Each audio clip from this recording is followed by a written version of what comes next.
Yo, what's up, everybody? Welcome to a brand new podcast, guys. Got a brand new segment. I think you guys are really going to enjoy. Very excited, man, to introduce this segment here because this is something that's been in the works for a little bit. I've been talking to a good friend of mine, man, a longtime friend of mine, basically a brother of mine. Shout out to Lou, who I'm going to introduce in a little bit. But this podcast is going to be called NBA Coast to Coast with Dan and Lou. And welcome, brother. Welcome, my brother Lou, aka New York man, in the building today, live. Let me go ahead. There you go. I think you're muted, bro. I think. Oh yeah, I'm muting myself. I didn't want. There you go. Yeah, what's going on? Perfect, man. Well, welcome, man. How does it feel, bro? You're finally on camera for the first time, bro. I've been trying to get you this for a long time. How you feeling, man? For years, man. Yeah, it feels good, bro. It feels good, man. Let me tell you guys a little something about my friend Lou, man. He's been a long-time Knicks fan. How long you been a Knicks fan for? Since like 98, bro. 1998, man. So yeah. Pretty much we came into basketball at the same time. I'm a Laker fan since 1996, 97 when Kobe came in, and you've been since 98, man. And I've known you for a minute. Very excited to do this podcast with you. Now, on this podcast, guys, we're gonna be talking every NBA team, whatever's trending. We're gonna try to do this weekly for you guys. And just very excited to introduce my brother, man. He definitely knows a lot about ball. Somebody I mutually respect. Let's start with the first topic. The Thunder, bro. The Thunder. Oklahoma City just won the championship. They're brand new champs. Now I want to ask you if you believe that the Thunder have a dynasty loading up right now, fresh off the 2025 championship. You think they can win back to back to back, or you think it's gonna be really tough, especially out here in the West? All right. So when you say what do I think of them as a franchise, as a dynasty? That's assuming they're gonna keep Chet and Jalen and SGA. Yeah, that's I think they re-up with all of them, right? This summer, I believe. I know, but they could down the line. I'm just talking about just those three, like no trades. They're not getting rid of Chet for nobody else. Like just those three in particular. Correct. Yes. I don't see a dynasty if it's just those three. If it's just those three. I don't see it. I think they need somebody else. But to be fair, bro, this is what I think is they've done exceptional job of drafting. And this championship, if you think about it, their biggest acquisition was who was that center that used to play for the Knicks? Hartenstein. Hartenstein and what's his name? Alex Caruso. Yep. Those were role players, and they just kind of plugged those in, and they won with their two stars. That's why I ask you. I think they're a very intriguing franchise, man. They draft really well. They got Nikolai Topic, was I think a top 5 last year, right? Yeah, but the way I see it, bro, a lot of things. Not that they weren't. I'm not saying they're not a good team. They're a great team. They were the best team in the West last season. Right. However, a lot of things went into play. There was a lot of injuries throughout the whole league. There was on East and West, and a lot of teams got better. So I don't know if they can do it again. Because I like Jalen Williams, but I don't see him as a upper echelon star type player. I like Chet, but he's not on the Wemby caliber. He's good at what he does, but he's not a superstar. The kid SGA, he's a superstar, so that's why they made it that far.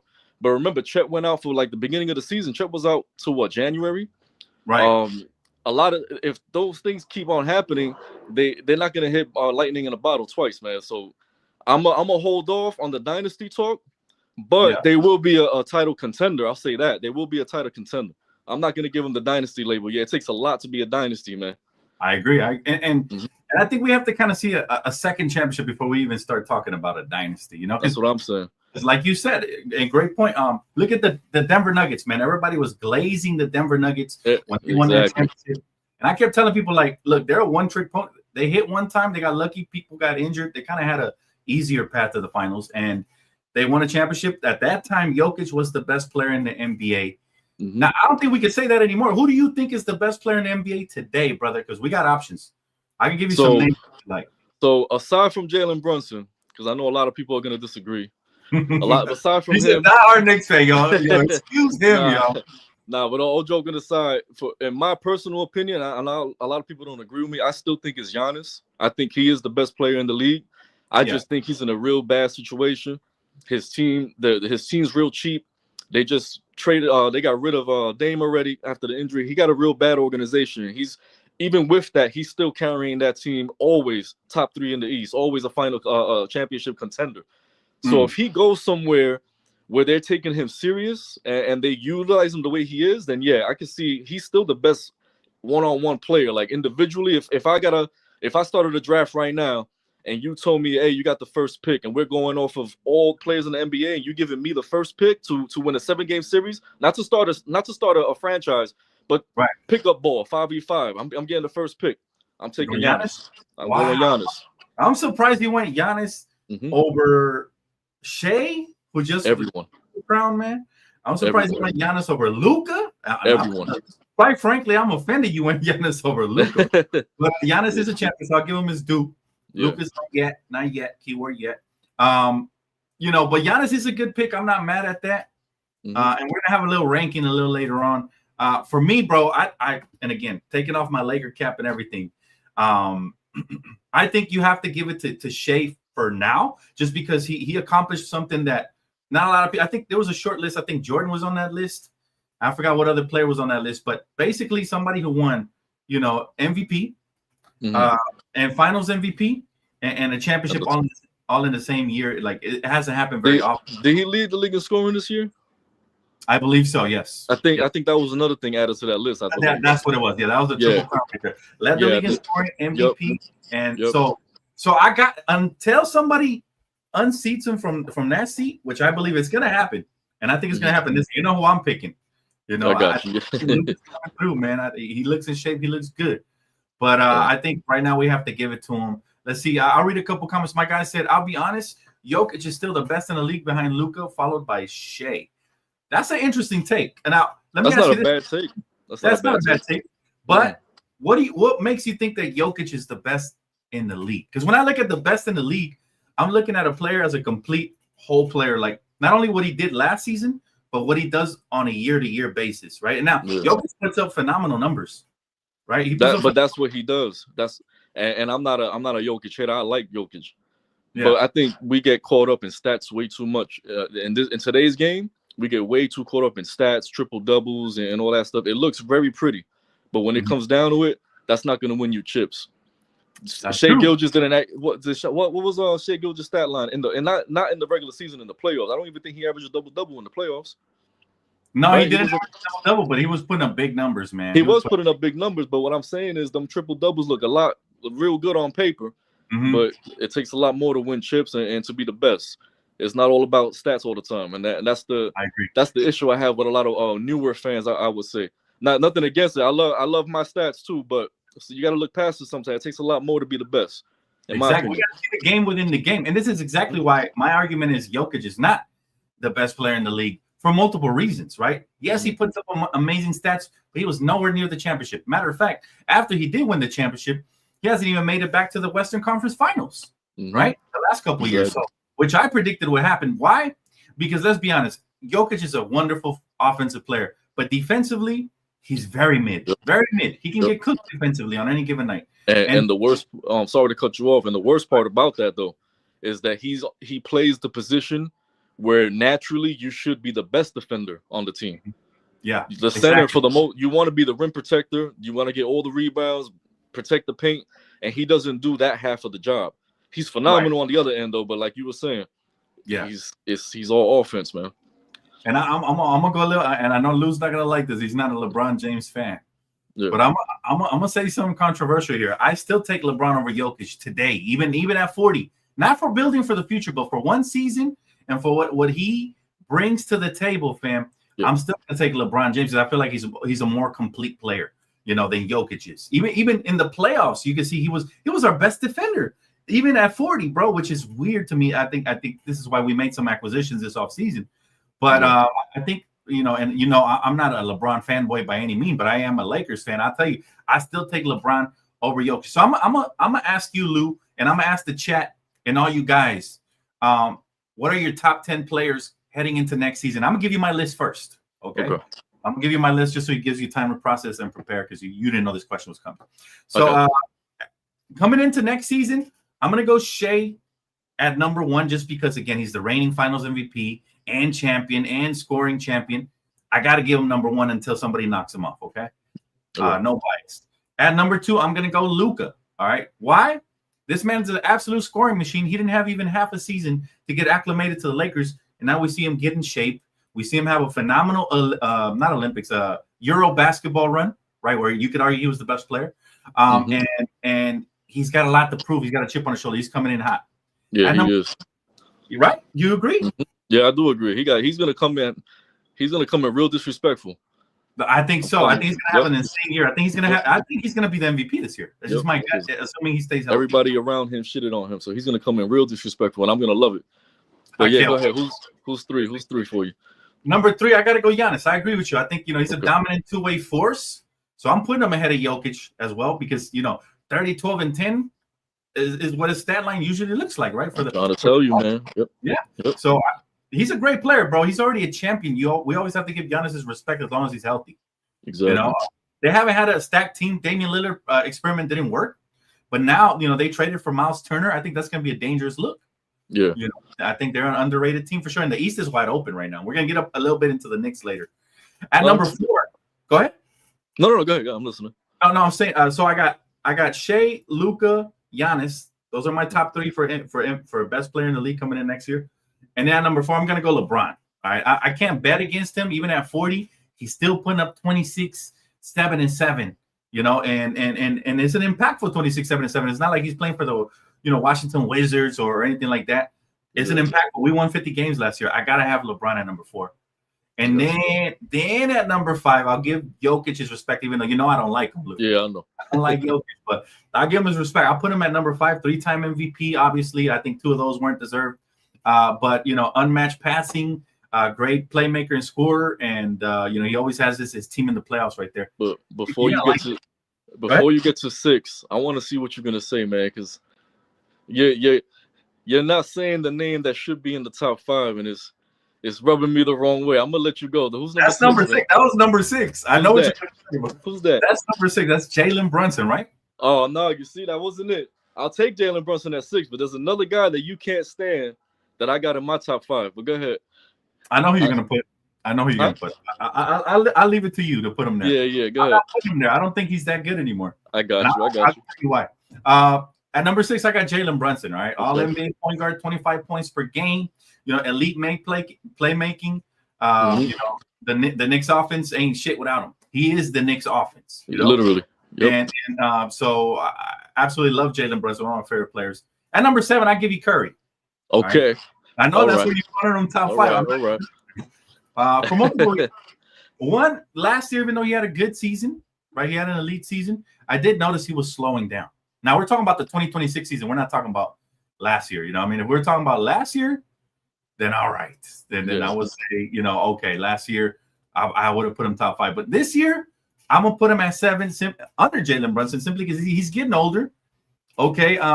He got injured, obviously, but it's not his fault. But he is getting older. I'm expecting more of that because they run him he runs through so many screens and he's always in every action in the high and lows and everything that he's gonna wear out, man. And we can see in NBA analytics, players are getting more and more injured. We saw what happened with Tyrese Halliburton in the NBA Finals because these guards are running more back and forth more than ever. I've talked to my good friend here, D Free, before, and we've had this conversation.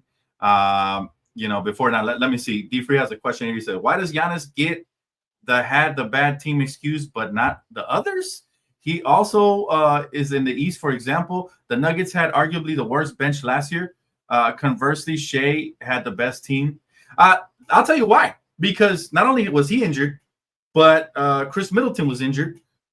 Damian Lillard got injured. Like, it's obvious they all got injured, bro. And you can't give the same excuse to teams that didn't have all those injuries.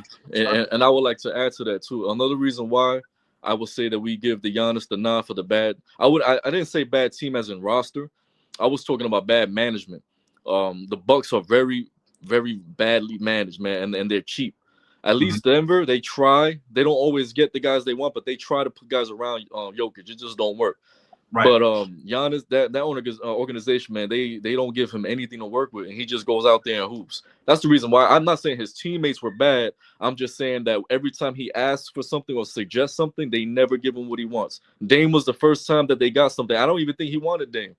I think Dame wanted to go somewhere else, and they ended up just getting him somehow because he wanted to keep Drew Holiday on the team. So they even went against his word. So that's what I mean by that's what I meant by that. I didn't mean by his team was bad. I was just talking about the management. That's true. That is very true. And so yeah, I got to put Curry at 7. At 8, I'm gonna go Anthony Davis. There's no love lost there just because we traded him. He's still an elite player, still one of the best two-way players when healthy in the league. I got to put him at 8 coming in. I don't think they're gonna make a huge impact due to Kyrie being hurt, but they're gonna be an intriguing team for sure, and we'll talk a little bit more about them. Yeah. At 9, I'm gonna have Victor Wembanyama, bro. If he's healthy, this guy's a monster. Man, he was in the conversation for Defensive Player of the Year last year, and he's an offensive juggernaut. So I'm gonna put him in my top 10. I have him at number 9 for sure, and just because I think he's gonna have a huge season bouncing back. And then after the injury, and then rounding off my 10th list, I'm gonna have Donovan Mitchell. Just what he did for the Cavs in the regular season was sensational last year. I think he'll do something similar. I don't trust him in the playoffs. That's why he's not higher on my list. But so no KD. No KD. Okay. No. Yeah, he's on a great team. He's on a great team, but I just don't think he's. I got. Yeah. What about you? Let me hear your list now. All right. So top 10. Now I'm gonna revert to what I said because I did say I said Giannis is the best player. However, I know we're all in the honeymoon of the finals, so I will put SGA number 1 because of that reason only. He is the defending champion. Right. Second, I got Giannis. So it's SGA. Then for me, it's Giannis in second. Third. Okay. For me, it's a 3A, 3B between Luka and Jokic. I feel like they're both exceptionally well at what they do. They're elite offensive players that can change the game as it goes. They just go on the go. So I would do a tie for third, Jokic and Luka. Okay. 5, I'm gonna go Steph Curry. I love Curry, man. I know you hate him, but Curry can do no wrong in my eyes, man. That dude, he's a dog, man. I'm sorry. Bro. I'm sorry, man. He was supposed to be a Knick. He was supposed to be a Knick, man, and unfortunately we couldn't get him. It's unfortunate, but so I got up. That's my top 5. Number 6, I'll give you LeBron. There's no reason why a 40-year-old man should be in the top 10, and he is there. So he's one of the best players in the NBA. Period. Like you can't. And this is coming from someone who not the biggest Bron fan, but you can't ignore facts at the end of the day. So I'll give him 6. I want to put Brunson at 7, but taking off the Knicks hat, I actually put Wemby at 7. I think Wemby is a little bit higher on the top 10 than a lot of people. It's usual for us as fans to say, oh, he's too young, we give him time. I think he's there already, man. I think he's a top 7. He could be a top 5 after this season talent. Who we got? Who else is I don't got KD on mine as well. I don't agree with that. Yes. I'm trying to think, man. KD has been a phenomenal talent. It's just he's on a really stacked roster. Yeah. And but I don't see him as a top 10 player anymore in this league. Like he hasn't really taken over. He hasn't really led the Suns anywhere. It seems like he's falling off, and he needed this move just to keep his career and stay on the relevant side. Before he became like faded out like Carmelo did or somebody like that. I'm gonna give I was at 8. I'm gonna give you 8 AD for 8. I'm gonna give you AD for 8. And then my last 2, I'm gonna go who I think is going to be a top 10 player this season. I'm gonna do that for the last 2 because I just, me being a hater, I don't want to put KD on it. If I had to, it would be KD rounding out. I'm gonna put Amen Thompson at number 9. Whoa, that's high. Yeah, I'm gonna put Amen Thompson at number 9 because I think he's there.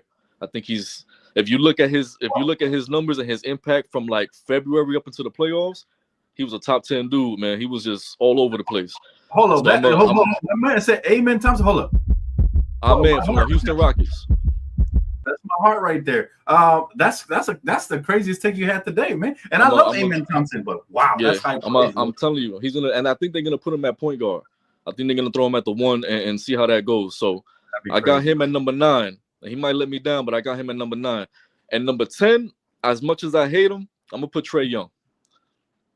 I got Trae Young in my top 10. Oh, okay. I like that take. Take. He did lead the league in assists last year. And so I gotta give you a round of applause for I didn't think putting your hate to the side for Trae Young. Yeah, I can't stand him, but I think he's a top 10 player in the league. I think. Wow. Okay. Wow. I didn't even have Trae Young in my top 10, and I like Trae. So that's a lot coming from a diehard Knicks fan. Let's take a couple comments real quick. I like your list, bro. That's a great list, and you surprised me there at the end. No Jalen Brunson, though, or did you have? Did I miss that? didn't I put Jalen after Curry? Or maybe I didn't. Maybe I thought I did. I think you skipped him. Also, you know what? Put Jalen at 8, but I have Amen right there, bro. He's right behind Trae. He could take that 10 spot. You got Amen coming up, rising to the top. Okay, that's fair. And I like Amen Thompson. I just don't know if he's ready for that type of, if he's ready for that. Let's see. We got a question here from Benaya Knox. She says, Dan, if Jokic wins more championships, is he better than Giannis? Ooh. I'll let you answer this one, Lou. What you think? It depends on when you say the window. What's the window? If he's winning 2 of the next 3-4 years, I would say yeah. If he's gonna win one in 2 seasons and then he's gonna win another one when he's 40 right in the bench, I don't think it matters. It depends on how you win your rings. It's not always about the rings you have, it's about how you got them. So that's true. But I will say this, and to add to your argument, I will say this. I think Jokic, if he's able to come out of the West again at all in his career, I'm not sure if he will, but if he's able to do that at all in the rest of his career, remember he's over 30 now. And I would have to give him the edge over, and I despise him as well. But since we telling the truth here, I'm gonna have to give him the edge over Giannis just because the West is tough, man. It's really, really tough. Yep. Let's see. D Free has a question here. He says, "What about other guys like Sengun, All-Star last year, and Ant?" Well, he's not a part of my top 10 list, but is he a part of yours, D Free? Give us your top 10 list, bro. We'll read it off on the live stream. I do like Sengun too. Sengun's good. He's good. Definitely not putting him top 10. I see a lot of. I don't see superstar in him. He got bullied by Draymond. That bothered the crap out of him. He's one of those players that'll put up good numbers, but he's not like Domantas Sabonis. He's another one. He's a great player, 20 and 10, but he's not a superstar. I don't see that dog in him. You know who I did forget? You know who I did forget, bro? Because I never think about them. I forgot about Ant-Man. I forgot about Ant-Man. I would have thrown him in my 10, but it's already done. But I forgot about him. I forgot about him too. I never think of the T-Wolves, man. You can revise your list. Man. You can revise your list. If you want to bump anybody else, think about it. No, he could stay at 12. It's all right. Fair enough. I will remove Donovan Mitchell and I'll put in Ant-Man. Put him up. Yeah, I'll put him up. I just think he's a better. Well, I wouldn't even say better. Mitchell is a combo guard, a beast, elite scorer. I don't know, man. That's tough. That's a coin flip between Donovan Mitchell and Ant-Man. Who do you guys think is better right now, Chad? Now, who's gonna be better? Because we know that Ant has a world of potential. But who's better? I feel like Ant has more fans, so a lot of people are gonna say Ant just off that. But I don't know. That is a good question. Like Donovan, he's very underrated, man. For what he does, he's very underrated. And he's like 6'2". He plays like he's 6'6". So I mean, he's a good player. So I would probably go with you. I'll probably keep Ant over Donovan. I would probably go, but that's not to say that Donovan's like a lot worse than him. I think they're like neck and neck. I like that. All right. My next question for both me and you, Lou, and for the chat is give me your top 5 or just give me some underrated NBA teams heading into next season that may or may not fly under the radar. That's what I want to do. You want me to start? Yeah, go ahead. Go for it. All right. The Orlando Magic. Yes, I like that. That's the number 1 team I think that a lot of people are ignoring. And I think they were like 4th or 5th in the East, I believe, last season. They were still a top Eastern Conference team, and nobody ever talks about them, man. Like that's crazy. That is crazy. It is. And I just feel like this is gonna be the year where Paolo just takes off because he's scary. He's like a Carmelo Anthony and Giannis's body, man. It's scary. So most definitely. Yeah. And not only that, but they added Desmond Bane, who was one of the best scorers on the Memphis Grizzlies. That is super underrated, man. I call him T-Rex arms. You know why? They say he's the first. He's not the first ever, but he's one of the first players to have a wingspan shorter than his height, man. He's like 6'5" with a 6'4" wingspan or something like that. They should have got him for the Geico alligator arm commercial when he came with the little lizard. Yeah. Oh my goodness. That team is definitely scary and dangerous. My man said the Spurs. I agree. The Spurs, if Wemby can stay healthy, because we know historically, big superstars like Wemby, Yao Ming, that are like 7'3", 7'4", and above, like my only concern with them is health, and we already had a big health scare with Wemby. But I do Yeah. like Spurs, man. I like the way they draft. Obviously, their culture is great. You know, Greg Popovich running the show, even though he's no longer coaching. They're dangerous for sure. They're going to be interesting, at least in the West. I still don't see them making the playoffs. Maybe the play-in tournament. They're still young, you know. Yeah. Maybe the play-in tournament. But the West is tough, man. I like the Pistons too. Pistons is a good team. Yeah, Pistons scary. Lou knows all about the Pistons. All right, they scary this year, man. In the Yeah, playoffs. the Pistons are scary. They took us to 6 or 7, I think. I think it was 7. Six. It was 6. Got them in 6. Yeah, they're scary, man. And they didn't have this kid, Jaden Ivey. Jaden Ivey was out that series. So they're scary. Tell me why I had him in my fantasy league and I ended up losing by 1 point because he got hurt. All right. I wouldn't have lost my fantasy league. Yeah, that's tough. That's tough, man. But yeah, that very underrated team. Another team that we can mention potentially is the Memphis Grizzlies, because I think a lot of us don't have them doing anything at all. Anything, right? I'm over that. I'm over them, man. But I'm saying they're gonna fly under the radar. Yeah. And they do have talent. It's not like they don't have talent. They have Jaren Jackson. They got, they got Twerk and John Morant, But the thing is that they're just immature and they don't have leadership. That's the problem. That's all it is, bro. That's all it is. But I have to throw them in the list only because they are underrated. I think, they're going to sneak up and beat some teams this year that we're going to be upset about. We're my guy said the Clippers now, man. Bro. Clippers is crazy. I'm glad you said the Clippers. I want to ask you, Lou, what you think of the whole entire Clipper situation, man. With the under the table money, the circumventing. Listen, it happens. It happens everywhere, bro. And they just got caught. It happens everywhere. Hell yeah, it happens, bro. You think Jalen Brunson really took a pay cut, bro? No, bro. But I also believe you're right, because I think this is the reason Mark Cuban is going to bat so hard for the Clippers. They don't want some other investigations going on. But here's the thing. I agree with you that it happens, but wouldn't you agree? And I think you can see it with the recent trades and stuff, that it happens more so with the richer owners, right? So we know Steve Ballmer is a billionaire. He has an advantage that he can do stuff like this to circumvent the cap. Other owners aren't going to jump through hoops to make all of this happen, So invest into a tree planting company and have your athletes sign a no-show contract. I believe it happens, but it happens on a smaller scale. I think this is a big deal. Now, let me ask you this, Lou, and Chet. You guys can answer this as well. What do you think the penalty should be for Steve Ballmer and the Clippers? What do you think the punishment should be if they're found guilty, of course? So I think Kawhi's contract, whatever money that he was given outside of the salary, should be counted towards the cap for the next 5 years. So that means they're going to be negative. Whatever he got, I don't know how much. It was a lot. Whatever he got, that's going to be on their cap, even with no player on it. Even after he retires, there's going to be a Kawhi under the table salary impacting their cap. So they could, for 5 years, and then take a few picks from them. Take the next 4 years of first round picks or whatever they want to do with that. The picks don't really matter. I feel like us as fans, we care more about the picks than the franchises do. At the end of the day, you get the best guy, you sign him, you win. It's picks is picks.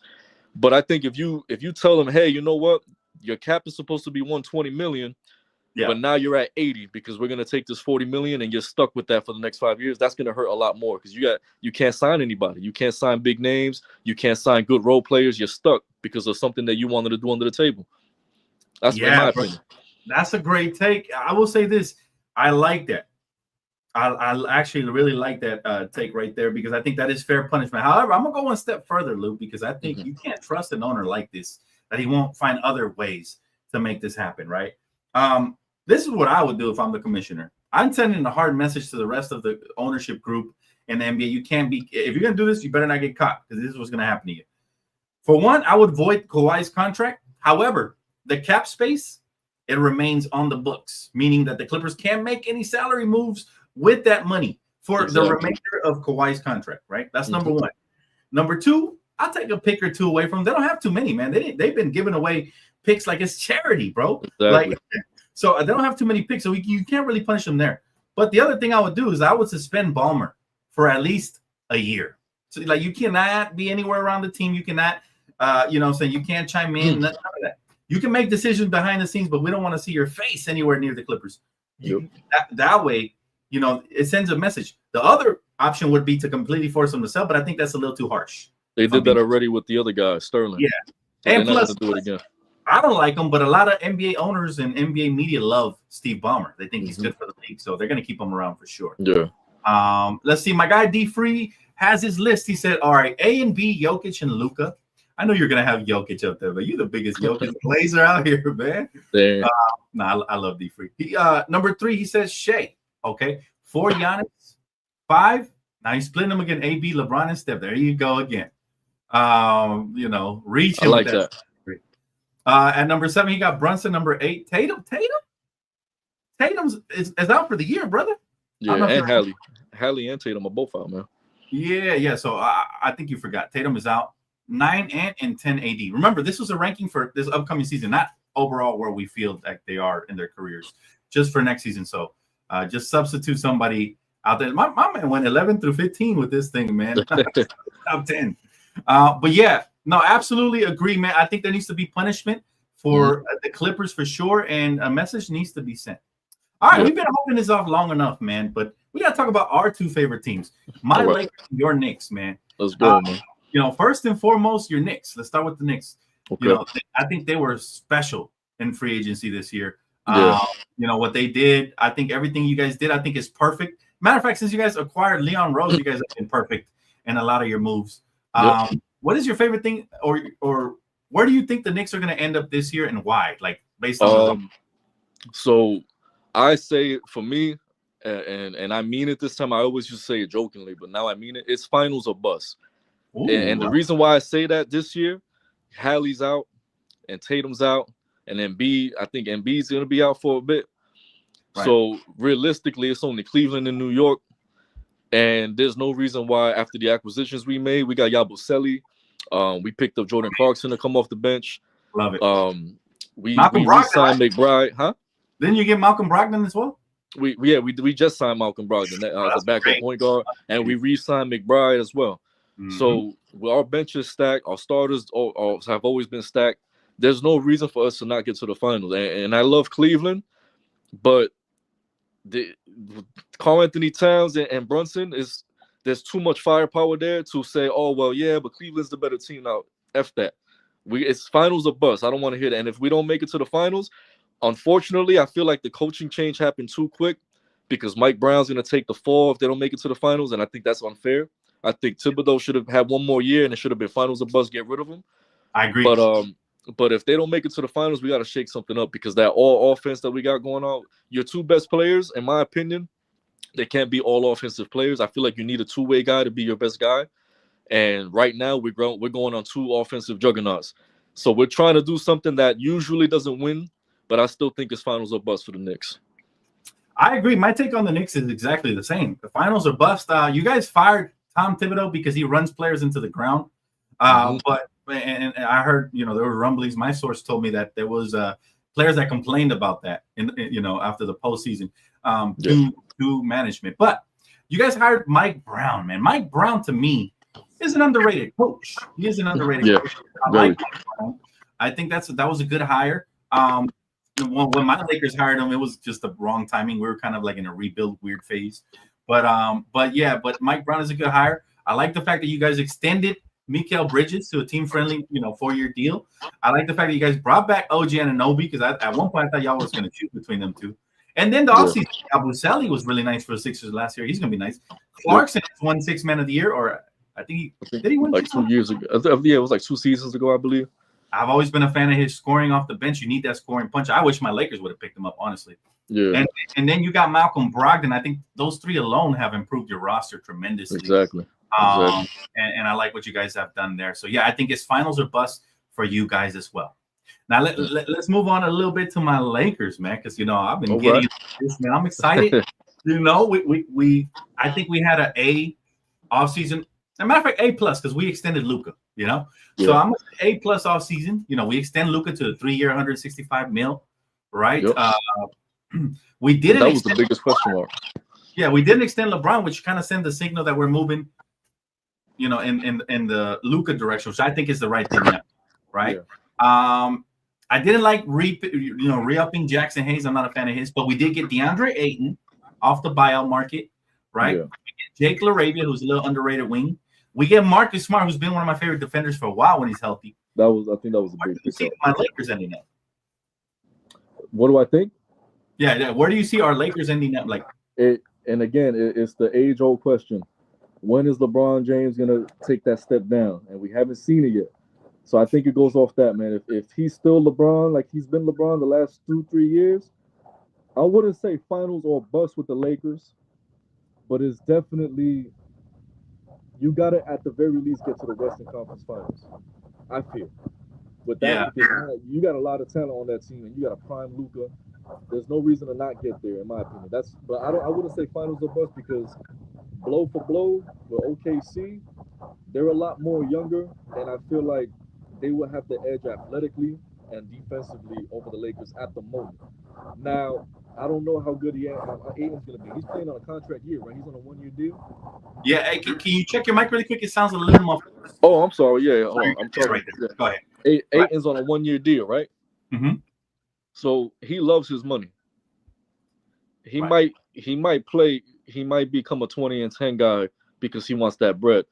So that's the X factor right there. If DeAndre Ayton comes in hungry, like, no, I want to get paid, and he has a dog season, then I can see you guys getting to the finals for sure. But I think it's Western Conference Finals or bust. They have to at least make it there. They could make it to the finals. I believe so. But I think that if they don't make it to the finals, it's not a disappointing season. Wow. Okay. I like to take. I'm gonna disagree with you a little bit there. I think it's finals or bust for us right now, for a simple reason. For this reason, LeBron James getting older, not getting younger. This might be his final year as a Laker. Anything outside of the finals, I think it is an absolute bust. I think we have the talent to get there. I don't know if we will. Health is going to factor into it, like you mentioned with LeBron. That's going to be key. But I do believe Aiden's going to have a crazy year, maybe even career, playing alongside Luka, because Luka loves lob threats, rim rollers, who can pop and do all of that. I think this is going to be, dare I say, the best big Luka has ever played with. I'm going to go that way because I like Derek Lively, but Derek Lively's more like a Tyson Chandler / DeAndre Jordan. While I think Aiden has a little bit more potential to be, a poor man's, extremely poor man's. We're talking Dollar General here, of AD, like really poor. But he can pick and pop. He can roll to the basket. He can catch lobs, block shots. He can do a little bit of everything. And I think Luka's going to really maximize that. On top of that, Austin didn't have a good postseason due to the fact that he was hurt. My sources confirmed he was hurt. So that'll tell you everything you need to know. It was Luka and LeBron versus the Timberwolves. The Timberwolves had more depth. We didn't have size. They did. They bullied us. This year we got size. This year we got dogs like Marcus Smart. I think we're at least going to get to the Western Conference Finals, but I think finals are bust for me. And I would love a championship on LeBron's a farewell tour, or at least Laker tour. But one quick question: did Vando play in the playoffs? He played minimal minutes. Coach didn't love what he was doing. He played like 7 minutes per game. He wasn't impactful at all. That's tough, man. Yeah, that is tough. He should have played, and he's healthy this year though. That's the good news. So so this year, hopefully they trust him. All right, a couple more questions before we end our first segment, man. If you guys are enjoying the brand new podcast, man, NBA Coast to Coast with Dan and Lou, make sure you guys hit that like button, man. And thank you. And drop a comment, man. Let me tell y'all something. Hey, Kimiko, if you're here with us, make sure you drop Lou's link, because Lou's going to be covering the Knicks moving forward. I don't know what his schedule looking like, but he's going to be covering. I'm going to figure something out, but I will be. I'm going to figure something out. And he will be talking basketball on his channel. So, Kimiko, if you could please drop his link right now so people could go follow my brother Lou. Thank you very much. Thank you. You're very welcome, brother. I've been trying to get this brother. He knows a lot of basketball to come out here and talk basketball with me for years, man. And I'm so proud of him for finally doing it, man. And I'm excited to share this platform with you, man. And I wish you lots of growth, bro, on your platform. And I can't wait to see you continue to shine. Thank you. Well, let's pivot really quick, man, into the GOAT debate. I never really had this debate because I feel like I talk to a lot of people who, may not be a little more biased than not. You don't have a dog in the race because none of these players ever played for your franchise. So I'm gonna ask you, what do you think of the GOAT debate? What should be the top 3 ranking? In what order? Bro, I could go on for days about this because I have a very particular way of going about it and what makes a GOAT and how you should view players. So if you don't mind, I'll explain it, and then you let me know if I'm going too much and we could slim it down. All right. So, in my opinion, when you're discussing the GOAT, obviously it goes from era, current to the '60s. So what a lot of people do is they'll say, "Oh, well, LeBron would have killed it in the '60s," or Jordan couldn't play today. Things like that. I don't think we should look at it that way. I feel like an NBA player, superstar talent, their prime is usually from the age of like 25 to 35, that 10-year window. That's usually after they finish their rookie contract and their rookie extension. So they come in the league at 18. By the time they're 25, they get their first real paycheck. And that's when the expectations come. When you get in the real money, that's when we're like, all right, we let you slide for 7 years. But now it's year 8. You're getting 25, 35, $40 million. Now we want to see results. So that's when you got to look at players. What did they do in year 7 of their career till year 14 of their career? Superstar players, not role players, but superstar players. You're talking about their prime. You're talking about the prime years. The time frame. What did you do in your time frame? So now you compare that. You say, all right, LeBron James, his career, his prime was when he went to Miami. That he was 26 years old. He just got out his rookie contract extension from Cleveland. He got the big money. That's what was his prime. So you compare what he did from that point to when he got to LA. You compare that to all the other players in history. The reason I say that is when you do that, and when you look at a player's prime, nobody matches the GOAT, Michael Jordan. What Michael Jordan did in his prime year, I'm not talking about when he was a baby getting smoked by the Celtics or when he was an old man trying to save the Wizards. I'm talking about his peak. Nobody did what he did. 10 scoring championships, 6 rings, 2 3-peats, 6 rings in a span of 8 years. There's a lot that he did in his peak that no one's ever done. And even Kobe, when you look at Kobe Bryant, look at his peak. Everybody wants to talk about he played with Shaq. Look at Kobe's numbers when he played with Shaq. He was dropping 30 points a game. It wasn't like he was getting carried by Shaq. Shaq just happened to be Shaq. He was back in the day, it was a big man era. Remember, back when we were growing up, it was about bigs. You played inside out. So that's why Shaq was getting the awards and the accolades, because it was an inside out game. Now we play outside in. But Kobe was a dog. He's always been a dog. And he got tired of hearing people saying he wasn't a dog. So what he said is me or him. And they got rid of Shaq. Shaq won 1, Kobe won 2. Right? Right. So we always gotta remember that. Like, when you gotta look at players' peak and what they did in their peak. Don't always compare what you think this guy would do. Curry couldn't do it in this, and Curry, you gotta look at their peaks. So in my opinion, it's Michael Jordan, it's Kobe Bryant. Wow. And y'all gonna hate me for this. It's not LeBron third. My God, no. It's number 30. No, Curry. Bro, I was just about hold up. I gotta hit you, baby. I gotta hit you real quick. Let me tell you why. Because your take was taken off, bro. I love it until you just boo-booed it, man, with Steph Curry. I'm sorry, man.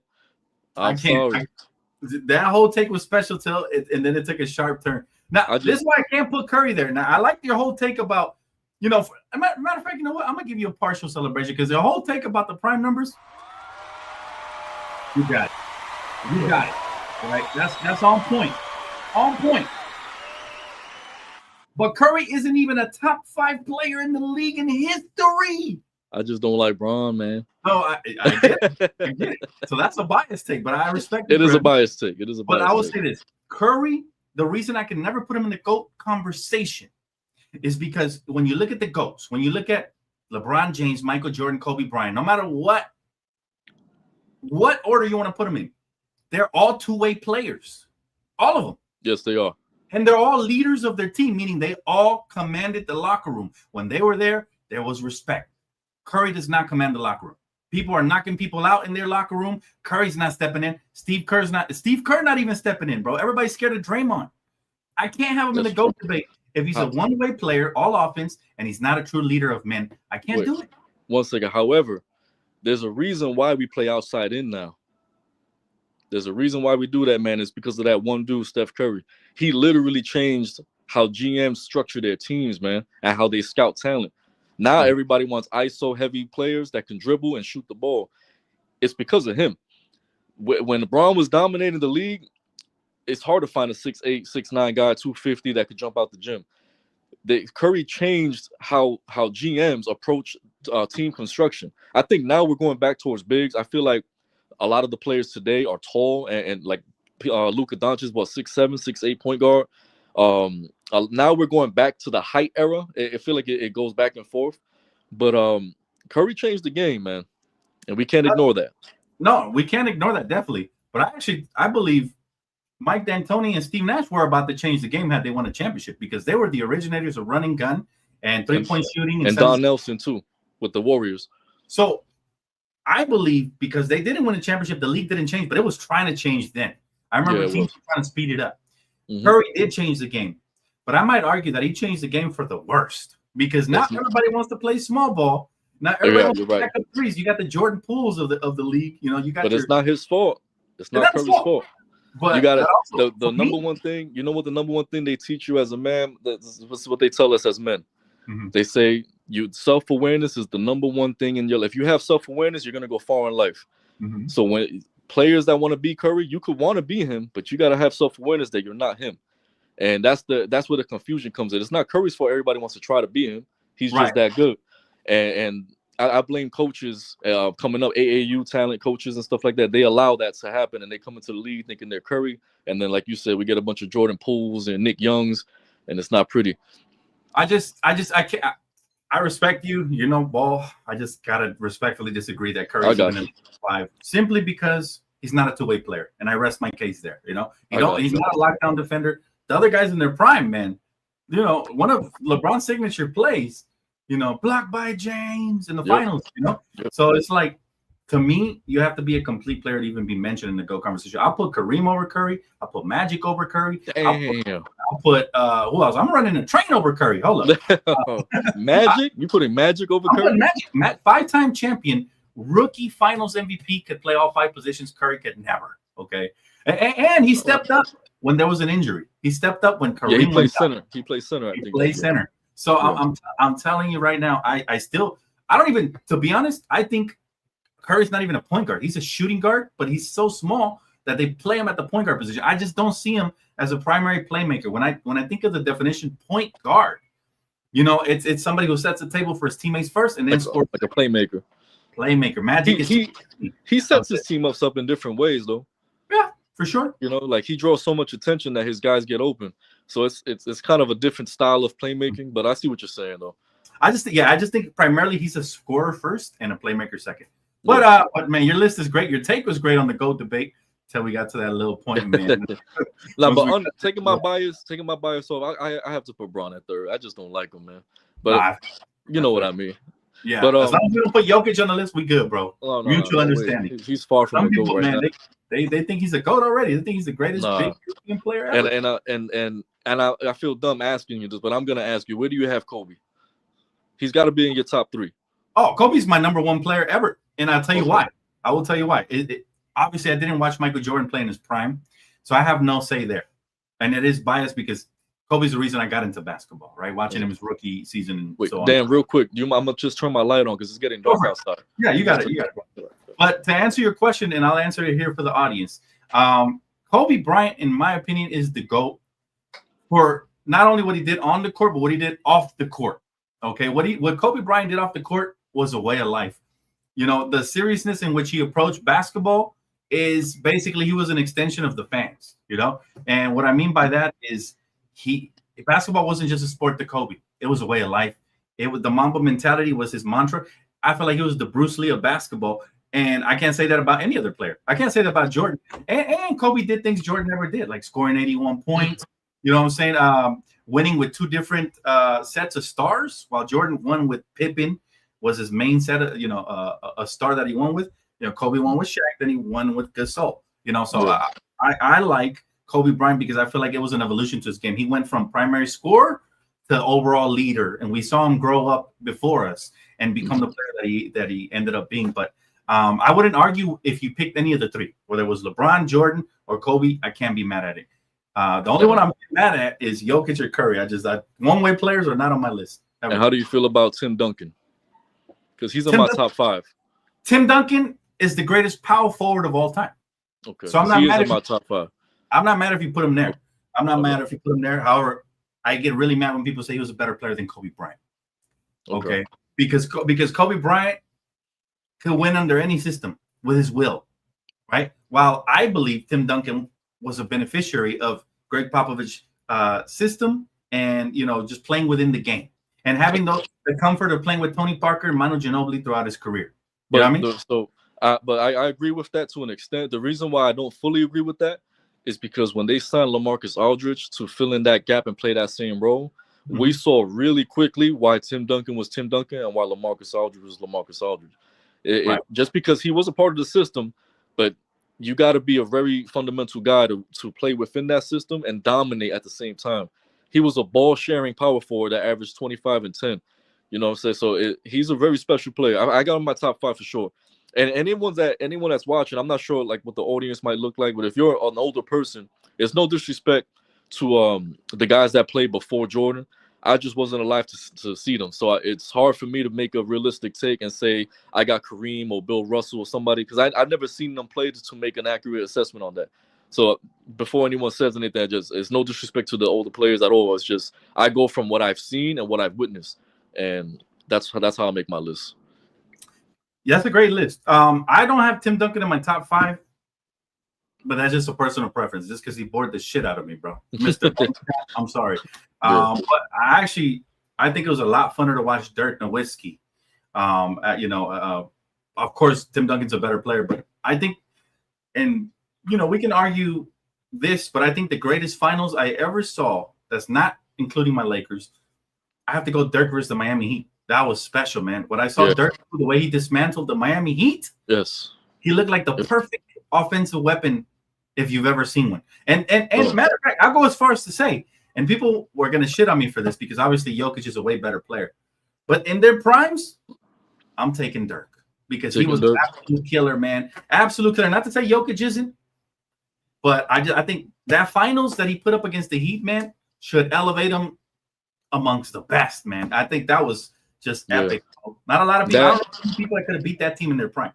Bro, Dirk single-handedly is the reason why I can't put LeBron as my GOAT because of that series right there.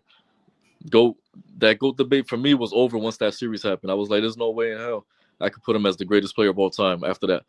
Yeah, and that's why. And I'm sticking to that. I will stick to that for the rest of my life because Dirk Nowitzki had no business beating that team with no all-stars, no all-star talent on that team. That was insane, bro. That blew my mind. I really thought Miami had that finals. Yep. I thought and to be honest, I wasn't rooting for anybody in that finals because the Dallas Mavericks were the ones who eliminated my Lakers. I was mad at them at the time. So I was just watching as a fan. I wasn't watching with any bias. I wasn't rooting for LeBron or I wasn't rooting for the Dallas Mavericks. I was just watching. But Dirk really blew my mind in that series.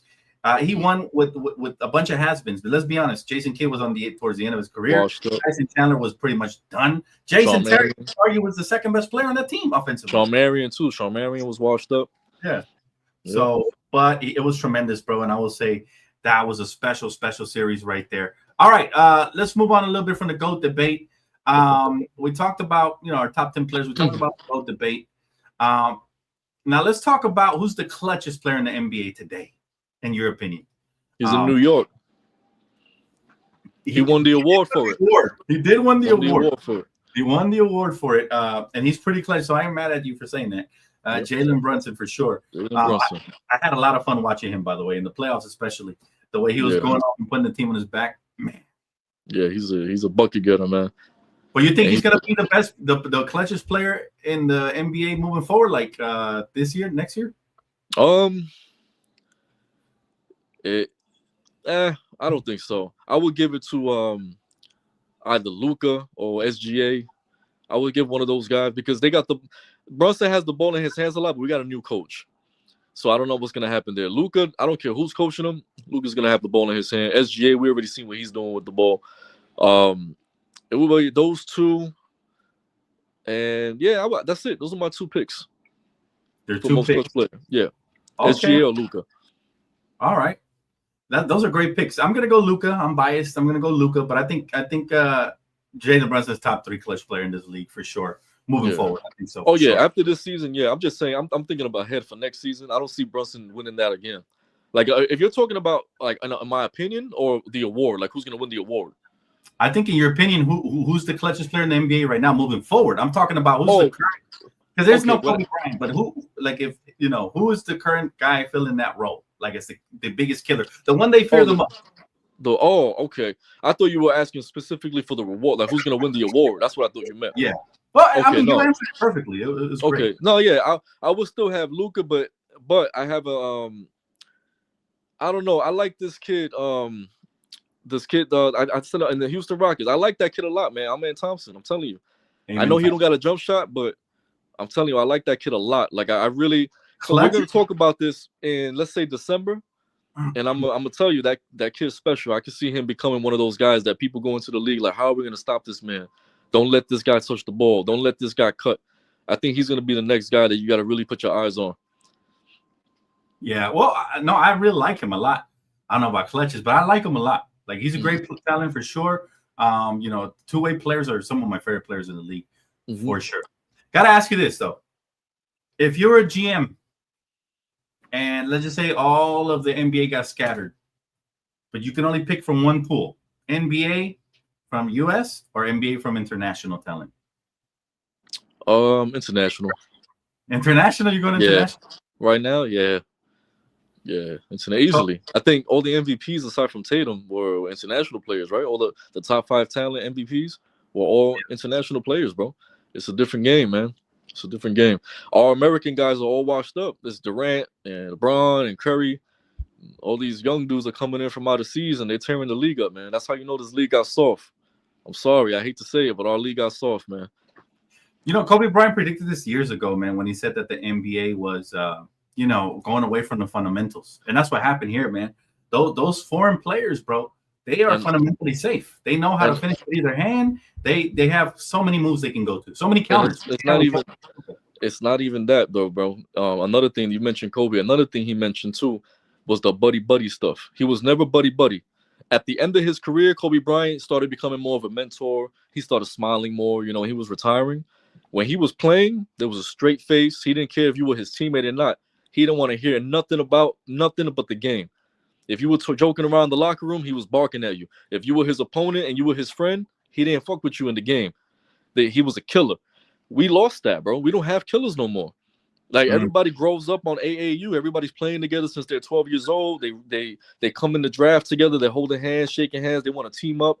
It's not the same. So that's why we got no more killers. But the European guys, they come in. They don't know anybody out here. Giannis don't give a damn if you went to Georgia State and you play with this kid and that kid. He don't care. I'm coming at your neck. I'm trying to win. Luka, same thing with Luka. He's coming at your head. So I think that's another thing. The fundamentals are number one for sure. I agree. But number two is the mentality. They don't have that killer anymore, bro. We don't have that mindset of I'm gonna go get you. I agree with that, bro. That's a great take. I'm glad you broke it down like that because you're absolutely right. You know, foreigners come in here and it is fight or flight. You know, they're fighting for their survival of their NBA careers. I feel like there's too much privilege in the NBA from American players. It's almost like we spoil them too much. We hold their hands. Look what the commissioner just did. He got rid of the rule where full court heaves count towards your percentage. Why? Because NBA players care more about what contract they're going to get next than actually winning the fucking game. Yep, and they didn't want to shoot. Yeah. Yep. Hold on to the ball or take fake field goals after the buzzer already sounded just to make it seem like. And it's annoying, bro. I feel like we're coddling. And I think actually, as much as I love the way the commissioner came in, I hate the way he's currently, managing the NBA. I feel like there's too much coddling these players. You know, and this is why we get what we get, man. This is the product we get, a watered down version. All right.